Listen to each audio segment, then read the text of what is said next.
स्वागत है आप सभी का हमारे YouTube चैनल पर जिसका नाम है सौरभ क्लासेस।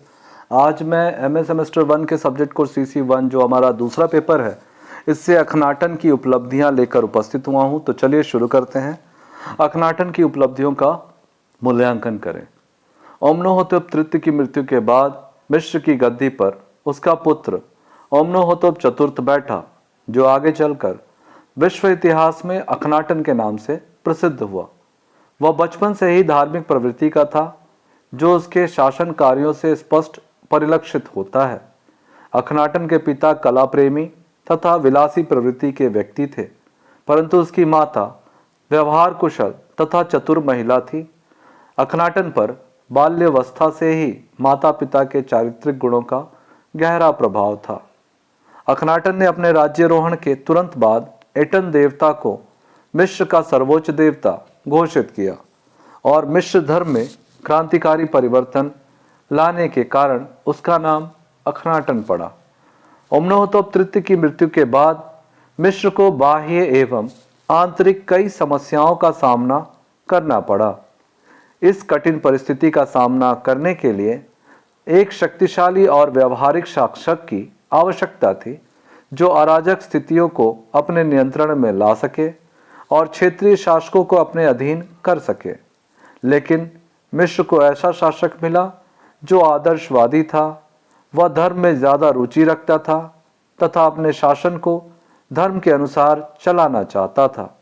इस प्रकार अखनाटन ने अपने आदर्शवाद के कारण मिस्र को भयानक खतरों में डाल दिया। जब वह गद्दी पर बैठा तब उसकी उम्र बहुत कम थी, किंतु इस उम्र में भी उसने ज्ञान और दर्शन के क्षेत्र में काफी ख्याति प्राप्त कर ली थी। लेकिन राजनीतिक क्षेत्र में वह व्यवहारिक नहीं था। वह आदर्शों और सपनों की दुनिया में खोया रहता था, जबकि मिस्र को इस समय गहन अंधकार की बेला में शासन की अराजक स्थिति को समाप्त कर सुव्यवस्थित शासन की आवश्यकता थी। अतः परिस्थिति के बिल्कुल विपरीत मिस्र को ऐसा फराव मिला जो तलवार की जगह धर्म की कहानी सुनाया करता था। वास्तव में मिस्र को इस समय चतुमश तृतीय जैसे शासकों की आवश्यकता थी, जो अपनी कठोर शासन व्यवस्था से मिस्र की चातुर्दिक विकास कर सके। लेकिन विडंबना यह रही कि अखनाटन, जो इस समय गद्दी पर बैठा था, वह धार्मिक सुधारों के क्षेत्र में निपुण था, परंतु साम्राज्य की दूसरी समस्या को समझने में असफल रहा था। दूसरे शब्दों में, अखनाटन केवल सैद्धांतिक समस्याओं को समझता था, लेकिन उसमें व्यवहारिक राजनीतिज्ञता का अभाव था। इसलिए उसने उसके समय में मिस्र के साम्राज्य में कई तरह के विद्रोह हुए और अखनाटन को परेशानियों का सामना करना पड़ा। वास्तव में अखनाटन कला प्रेमी और विलासी पिता का पुत्र था। उसकी मां धर्मपरायण और व्यवहार कुशल महिला थी। अखनाटन का बाल्यकाल की सेवा हेतु अनेक दासियों की नियुक्ति की गई थी, जो सदैव अखनाटन की सेवा में लगी रहती थी। स्त्रियों से अधिक प्रभाव में आने के कारण इसकी व्यवहारिक बुद्धिमत्ता कुंठित हो गई थी। यूं तो एक प्रभावशाली व्यक्ति था, लेकिन साम्राज्य की वास्तविक समस्याओं की ओर ध्यान न देकर उसने धार्मिक क्षेत्र में ज्यादा दिलचस्पी दिखाई। सबसे महत्वपूर्ण बात यह है कि साम्राज्य में विकेंद्रीकरण की प्रवृत्ति बढ़ रही थी, लेकिन अखनाटन ने विद्रोह को दबाने के लिए सेना का संगठन की ओर कोई दिलचस्पी नहीं ली। उसने मिस्र में धर्म और दर्शन में मौलिक परिवर्तन लाने की कोशिश की और अपने विचारों और सिद्धांतों का प्रतिपादन किया।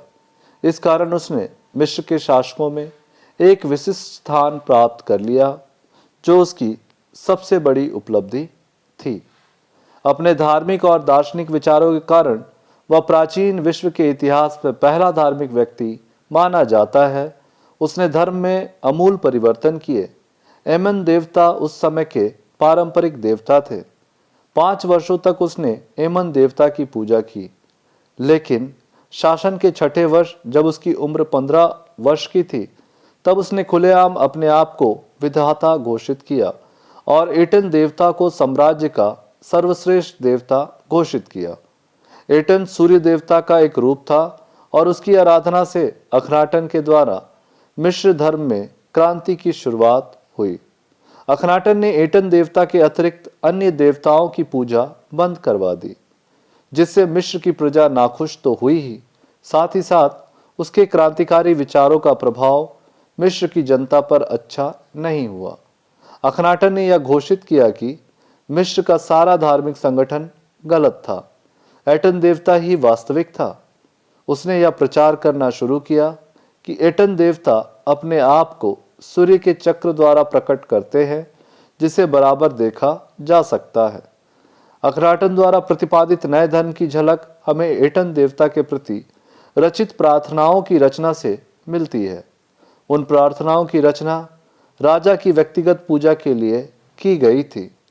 इन प्रार्थनाओं की रचना स्वयं अखनाटन ने की थी। इन रचनाओं को उसकी मृत्यु के बाद उसकी कब्र की दीवार पर अंकित कर दिया गया था। उसने जितने भी स्मारक बनाए उन सभी पर अपनी धार्मिक प्रार्थनाओं को अंकित कराया। उसकी मुख्य प्रार्थना थी, हे एटन देवता, तुम्ही ने स्त्रियों से मनुष्य को पैदा किया है, तुम ही बच्चों की माँ के शरीर में जीवन दान करते हो, तुम ही माँ के गर्भ से बच्चों को सांत्वना देते हो, इस प्रकार तुम गर्भ में ही दहाई का काम करते हो।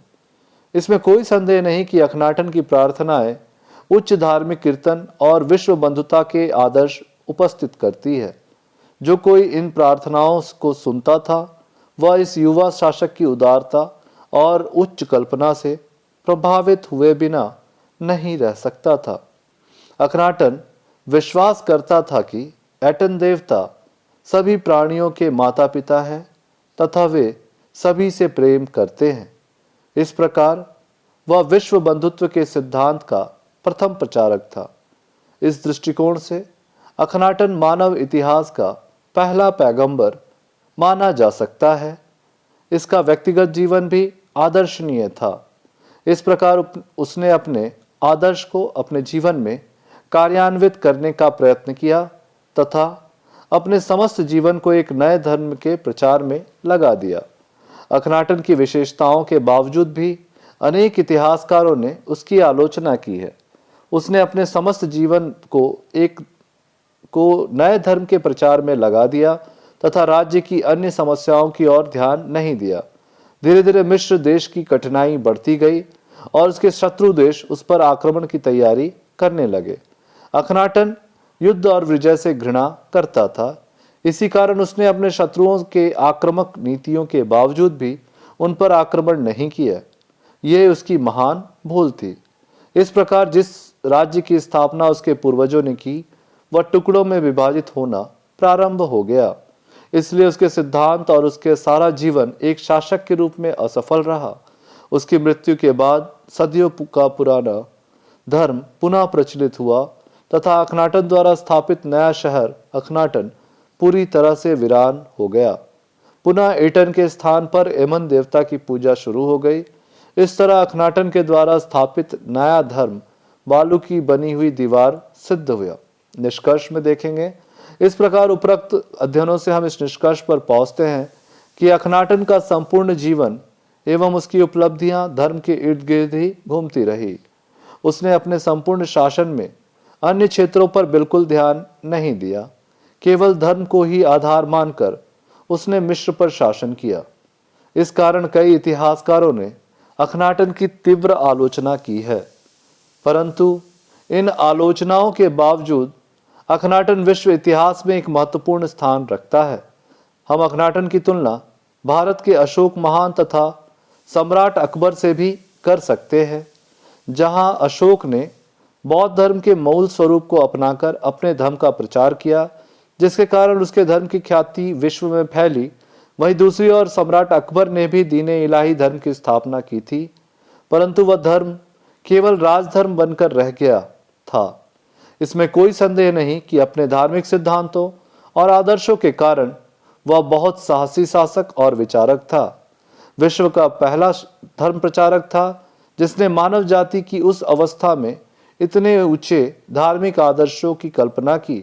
यदि वह असफल हुआ तो इसका कारण यह है कि वह अपने समय से काफ़ी आगे था। यदि उसका जन्म कुछ शताब्दियों के पश्चात होता तो निस्संदेह वह दुनिया के बड़े पैगंबरों में अग्रिम रहता। तो आज के लिए बस इतना ही।